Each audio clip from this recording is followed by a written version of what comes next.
Not too long after Jesus' triumphal entry into Jerusalem on a donkey, there were some Greeks visiting the city, and they asked Philip, who had a Greek name, if he could take them to see Jesus. And so Philip took them to Andrew, and then Andrew took them to Jesus. And Jesus replied, "The hour has come for the Son of Man to be glorified. Very truly I tell you, unless a kernel of wheat falls to the ground and dies, it remains only a single seed. But if it dies, it produces many seeds. Anyone who loves their life will lose it, while anyone who hates their life in this world will keep it for eternal life. Whoever serves me must follow me, and where I am, my servant will also be. My Father will honor the one who serves me." Suddenly, Jesus confesses that he is terrified over what is about to happen to him, and he's like, "What should I do? Should I tell my Father to save me from the hour at hand?" But then he cries out, "No! It was for this very reason I came to this hour." And instead of begging his Father to save him, he cries out, "Father, glorify your name." Suddenly, a voice came from heaven saying, "I have glorified it, and I will glorify it again." The crowd that was there heard the voice, and they said it had thundered, and others said an angel had spoken to him. Jesus tells them that the voice was for their benefit and not his, because the time has come to judge the world and to drive out its prince. He adds, "And I, when I am lifted up from the earth, will draw all people to myself."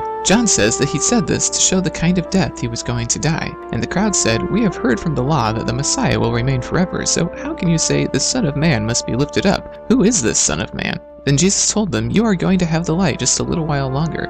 Walk while you have the light, before darkness overtakes you. Whoever walks in the dark does not know where they are going. Believe in the light while you have the light, so that you may become children of light." When he had finished speaking, Jesus left and hid himself from them. And John says that even after all the miracles Jesus had performed, the Jews still didn't believe in him, fulfilling Isaiah's prophecy about them, which said that God's people keep on hearing but don't understand, and keep on seeing but never perceive, and that if they learned to see and hear what was right in front of them, they would be healed. John also says that there were actually many religious people who did believe in Jesus, but they didn't admit it because the Pharisees had threatened to throw the followers of Jesus out of the synagogue. Then Jesus cried out, "Whoever believes in me does not believe in me only, but in the one who sent me. The one who looks at me has seen the one who sent me. I have come into the world as a light, so that no one who believes in me should stay in darkness." And he adds, "If anyone hears my words but does not keep them, I do not judge that person. For I did not come to judge the world, but to save the world. There is a judge for the one who rejects me and doesn't accept my words. The very words I have spoken will condemn them at that last day. For I did not speak on my own, but the Father who sent me commanded me to say all that I have spoken. I know that his command leads to eternal life, so whatever I say is just what the Father has told me to say."